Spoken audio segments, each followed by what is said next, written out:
Hey there everyone, I am Lauren Jackson, an APQS and IntelliQuilter rep here in Central Florida, and I'm going to show you today how to install the IntelliQuilter robotic system on your APQS long arm quilting machine. This is intended for people who have machines that are our 2019 year model and newer. It's also called the Generation 4 machine. So let's take a look. All right, so let's make sure that we unwrap everything and just take note of all the things that we have. First, we're going to add our thread break sensor guide. We're going to need to clean our surface of our APQS machine. I don't care how new it is. Make sure you get some alcohol, paper towel will do, and just kind of swab the whole area that it could potentially go. You're going to want to measure about 5 inches back from the rear edge of the head and about 1 inch in from the rear edge of the cover. You can see that indicated here with the first circle, and just make sure the second circle where our thread guide sensor is, that you keep that off the edge of the quilting machine and in line with Millie's sensor or your 3-hole guide. Once you have it where you want it to go, rip off the sticky adhesive and then get that placed right on top of the machine and give it a nice firm press down. Remove the tablet from the tablet mount and grab your 5/32 and 1/8 Allen keys so that we can then get this part prepped and ready to go to mount on the head of your machine. You're going to want to remove the yellow thumb screws from the back of the tablet mount and the 2 other screws and double nuts from the docking station. This way we can mount the docking station onto the computer bracket. Next, we're going to take our computer mounting bracket that's going to go on the head of our machine and hold our tablet to it.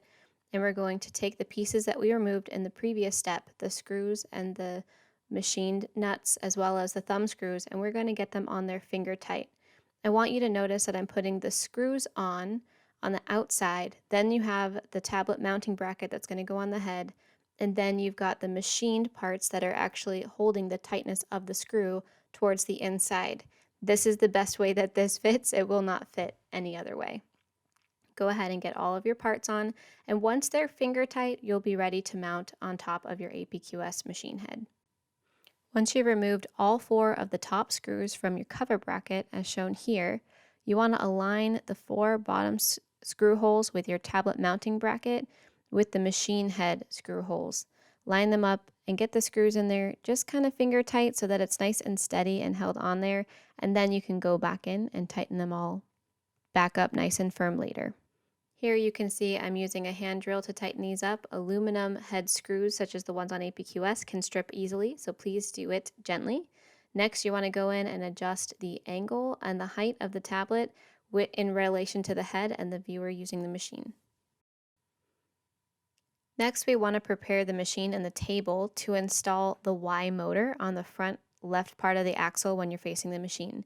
You'll notice that I am protecting my APQS machine table leg here on the side, and I'm actually going to remove the quilt back pickup roller, which will allow my machine to roll forward more on the carriage and let those front wheels of the axle fall off the front edge. If you have Power Fabric Advance, remove that first. I'm also going to remove the quilt take up roller as well, just to give myself some more space and allow me some room to move that machine head more forward, because that pickup bar will be in the way of the machine head coming off the front edge of the carriage. You'll notice as I'm taking off these bolts on the side of the bars, I'm putting them right back on, and the reason being is because it allows them to kind of sit still in those areas safely on the side of the machine table. Move that front roller closer to the front to allow the machine to move forward. Don't allow the wheels to move off the carriage. First, you need to stabilize the machine head so it won't move without you wanting to move it. We do this by adding wooden shims. You add the wooden shims until it gets pretty firm, and then you can move the machine head a little bit closer to the front until it slides off the edge of the carriage gently. You don't want anything to have pressure or to clip or chip the wheels as it's coming down. So be sure to kind of wiggle as you move and make sure that those wood shims are nice and firm in there. This will make room for us to get at that front bracket and stabilize it. Next, we want to get that front axle loose. We can only do that by loosening both of the screws that are holding the front axle to the machine. You're actually going to remove the screw on the left, and you're going to loosen the screw on the right. Doing this will allow you to tug on that front axle, seeing it loosen up and removing both of the blue washers that are on your APQS axle. Next, you'll want to get ready that motor stabilizing washer as well as the Y motor mounting bracket. You'll find that the Y motor mounting bracket is already attached to the Y bracket itself, so you'll need to remove that portion. It's the small portion toward the end by removing those 2 screws and detaching it. Once it's removed, we're going to slide the Y motor bracket on top of the axle with the single hole and put the screw and the stabilizer washer right on the bottom into the hole, and we're going to get it finger tight. You'll want to ensure that the bracket is nice and straight and square with the machine so that while you're tightening up, it all stays nice and straight. Be sure to tighten up both the left side and the right side of the wheel axle so that when you put your machine back on to the carriage, it's no longer loose. Once everything is firmed up and nice and square, you can begin to slide the machine back onto the carriage. This is super important that you do this and make sure that it's lined up before you start removing any of the shims so that nothing gets out of alignment or out of place. Once it's firmly on the carriage, you can remove the shims and then ensure that everything is moving just right on the carriage itself. Finally, we're going to put the machine table back together. If you have the Power Fabric Advance, be sure to put that on diligently. Be careful about getting everything lined up just right. If not, you're going to follow the steps here to put the ends of the poles in and go ahead and get those on and secured nice and tight so that they're not going to loosen with vibration. Now we want to prepare to mount our Y motor to the Y motor bracket that previously we have installed. We will do this by removing the motor cover from the top of the motor with the 3 screws and a number 2 Phillips. Once that's removed, we want to check and make sure that all of the electrical components have been pressed down and they're firmly in place. They could have wiggled loose during transit. We want to attach the Y motor bracket to the mounting bracket on the wheel axle on the left-hand side. We're going to do this by putting the bracket underneath and then putting the screws and their washers that were previously attached with the bracket through the mounting bracket on the wheel axle until they are nice and firm. Be sure to take note that these 2 brackets need to be flush with the side of the wheel axle, as you see in this photo here, so that they are mounted nice and flat. It is possible to accidentally mount them at an angle. The goal is to keep it loose enough so that you can adjust the squareness of the bracket to the machine as we continue through this process. So just make sure they're snug. Next, we want to prepare the motor to mount onto the Y motor mounting bracket on the machine. We do this by pushing up the motor sensor wheel block and sliding in the little picture hanging bracket that we got with our hardware. We're going to do this until it hooks around the screw post and holds it nice and steady up and away from the bottom of the wheel. This raises it so that we can properly mount it and align it later. Keep that on until I instruct you to take it off. You're now going to mount the motor to the motor bracket for the Y motor by using the recessed bolts. So grab your Allen key and take those out. These are the bolts all the way to the left-hand side of the Y motor bracket that are not currently being used. Next, you'll align the motor bracket so that both the small rubber-coated drive roller and the large diameter sensor wheel run in the middle of the track. At this point, everything should be pretty firm in there, but not tight, so that you can utilize your speed square. And I like to use the fat end of the speed square so that it doesn't move. And I'm going to align that with the side of my machine. And if everything sits flush, which means that there is no gap in the space that you can see both on the left side of the square and at the top of the square, then I'll know that everything is nice and straight. You see me adjusting the bracket back here because I had that gap space, and I'm retesting to see if it is flush and on both sides of both the machine and the Y motor itself. Once I get that nice and square, I'm careful to tighten these 2 bolts right on both the top and bottom of my axle of my machine. This will ensure that my Y motor does not move side to side and stay square with my machine. It's important that you understand the anatomy of how this bracket works before you adjust to make sure that it's level and the proper height. The 2 silver screws will adjust your motor up and down on the x-axis, so it tilts it side to side on the x-axis. The two dark brown screws will adjust your motor side to side, kind of like the rocking motion of a boat on the y-axis. So just consider like having two arcs that cross over each other, X and Y. That's kind of how this moves your motor.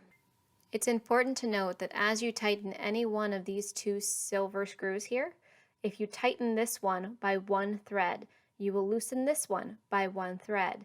And as you do them, one will always be the counter opposite of the other. And that's what's going to make the motor tilt and stabilize and firm in the direction that it needs to go. So the goal is to get that motor wheel nice and level and flush so that you get an even drive with your wheel across the chassis. Same thing goes with these brown adjustment screws as well. When you're doing the brown adjustment screw, as you tighten one by a thread, you're going to loosen the other one by a thread, and it might be that you need to loosen first and then tighten, but you'll see how the motor adjusts, and you're making micro adjustments with those motors by just a couple threads at a time, and you're going to see how much the motor really lifts and moves as you adjust one or the other. Okay, this is very important because as you're fine-tuning the motor stability on the machine, when you go to do your final check and you do your drift test, these are what you're going to have to fine tune to ensure that everything is level and everything is going to drive right and give you the proper amount of pressure of the motor on the chassis when it comes to that. So we'll talk a little bit more about that later, but just keep in mind as you're making these adjustments to make sure that you have that 2 mm gap between the drive wheel and the chassis and that your motor is nice and level and square. You'll want to adjust these screws just little bits at a time and have one counteract the other, okay? So one is going to move your motor in an arc this way and the other one is going to move your motor in an arc that way, and the goal is to get it nice and square between the space that you can see on the drive wheel and also on the chassis.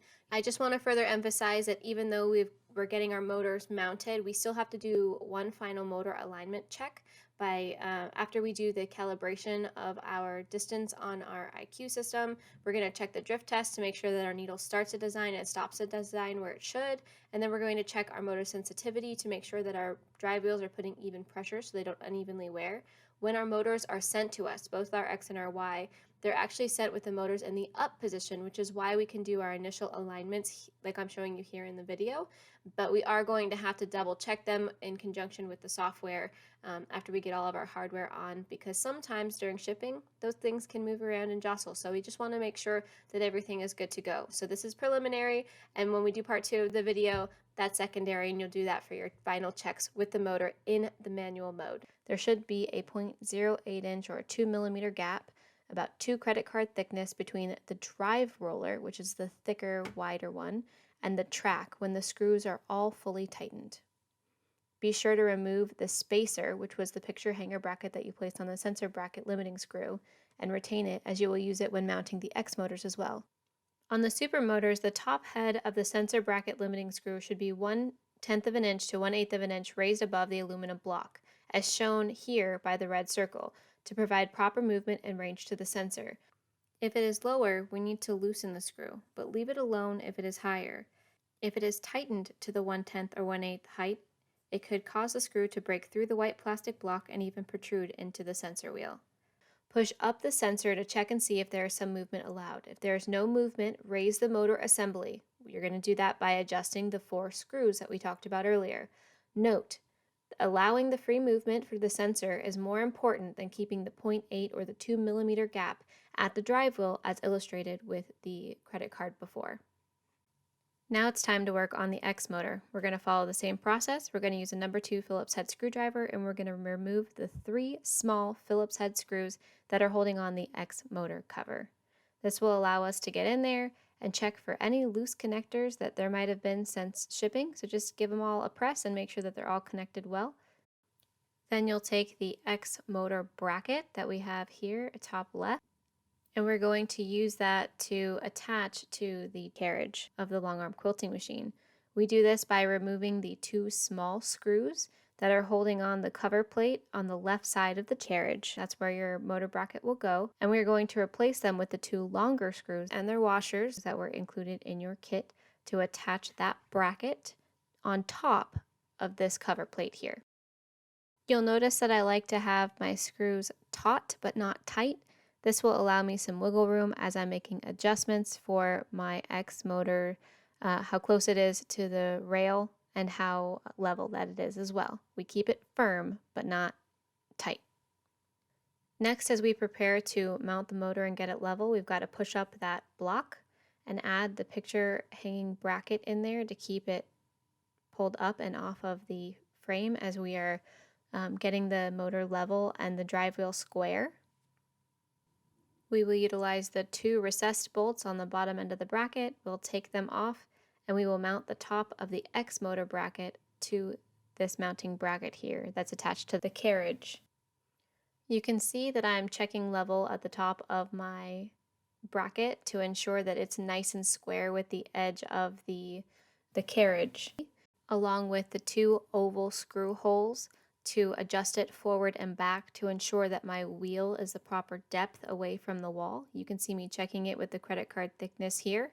When it's where it needs to go, I go ahead and I tighten those top 2 screws so that it's nice and firm and square with the carriage. And the goal is just to keep that 2 credit card thickness there so that we're kind of where we need to be, and then I can do some fine motor tuning up at the end when I'm all done. So I'm going to check and make sure that my motor is nice and square with the frame as best as I can. Utilizing that speed square can be really helpful with that. It can be a little tricky on the X motor because it's not actually touching anything to line up. The goal is just to get it all squared up so that there is no gap between the edge of the table frame and the motor in relation to the speed square.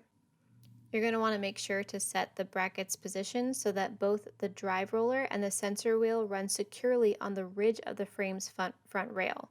If you mounted the bracket, it should be a no-brainer, it should be right where it should be. There should be a 0.08-inch gap or 2 credit card thickness, 2 millimeter thickness between the drive roller and the ridge of the frame's front rail, which is why you see me using this store card here, and you can see me adjusting the motor left and right and forward and back utilizing these 4 screws for the X adjustment up top.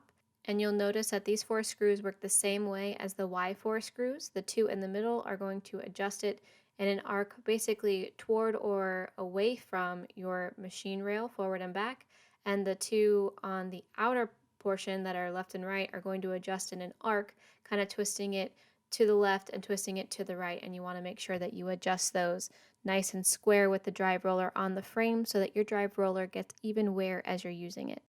Before you get everything securely snugged down and tightened, ensure that the motor is level with the table as well.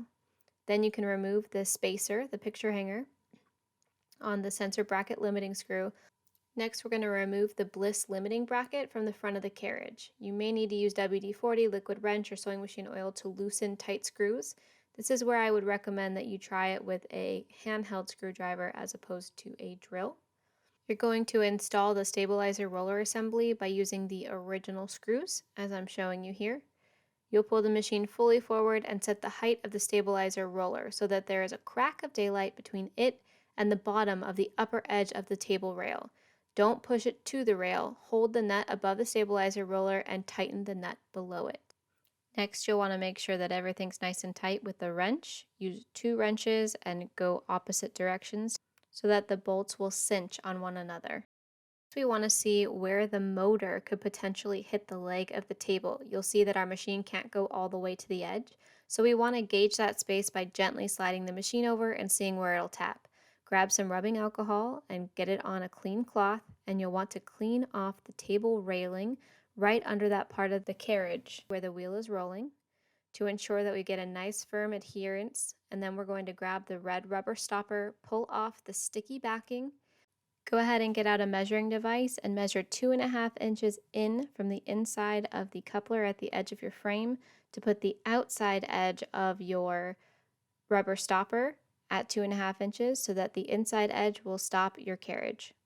Keep in mind that I have a little bit of an extra gap because my motor cover will take up a little bit of extra space. Be sure to just verify your alignment one more time to make sure you're good. Next, we want to mount the junction box and the rear stabilizer rollers to the back of the machine. You'll need to take the screws out of the back of the rear stabilizer rollers so that you can adhere the junction box to it. Once that's all screwed in there, you'll want to grab your 2 recessed screws so that we can add the rear stabilizer rollers to the back bottom part of the carriage underneath the machine. We're going to come to the back end of the machine underneath the carriage, and we're going to remove the 2 sets of screws with our Allen key on the back. You could add some wedges underneath your carriage to ensure that it doesn't move and to take all of the weight off of that rear wheel. I think that would really help you here. That's not something that I did myself. And next you're going to take that rear stabilizer roller and you're going to put that on the back. You're going to orient it so that all of the cords are facing toward you, and you're going to utilize the 2 larger screws that were given to you in your hardware packet to get this affixed to the machine. Next, you'll want to adjust those rear stabilizer rollers just like you did with the front stabilizer roller, and you'll adjust the nuts so that you have a crack of daylight between the wheel and the rear top portion of the table. Do that until you get it right, and then do it on the following side as well.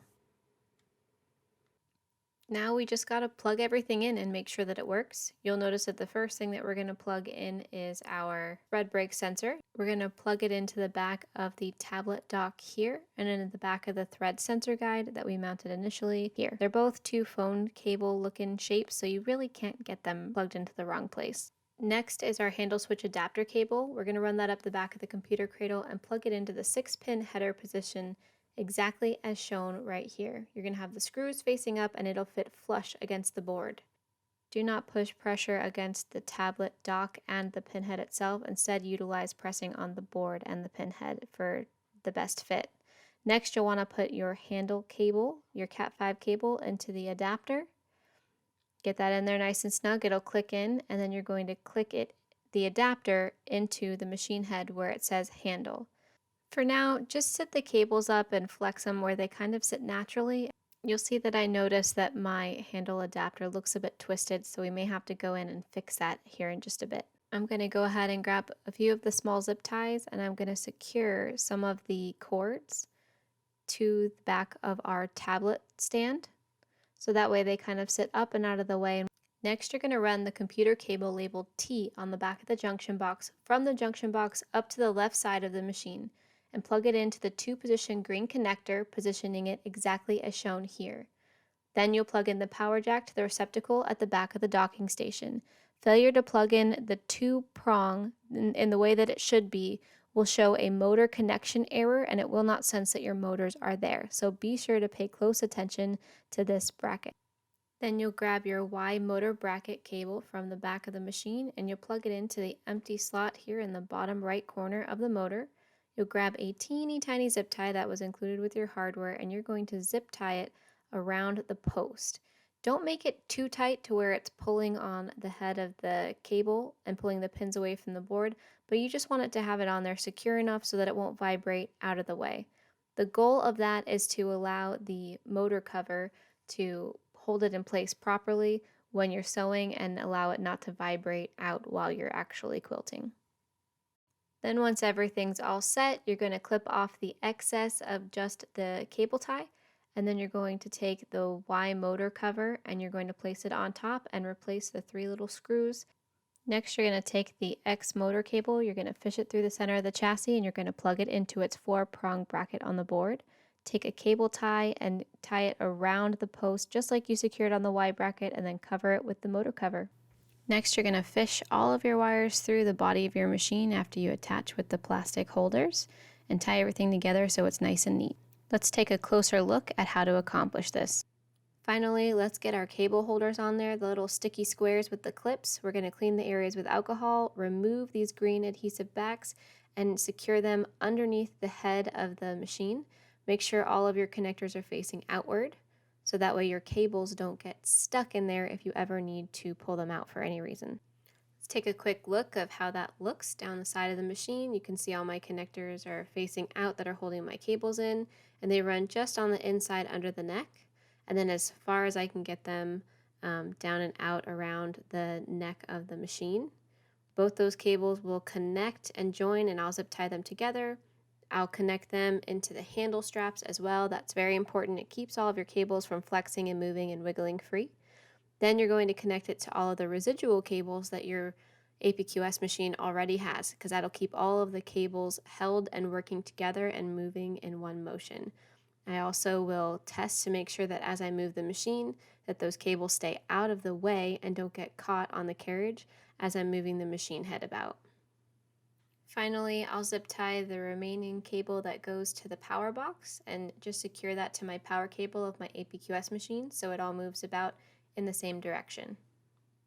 Lastly, you want to be sure to take care of the power box. You've got the power port on the side. You want to zip tie that with the included zip tie. Make sure it's held in there okay so it doesn't fall out.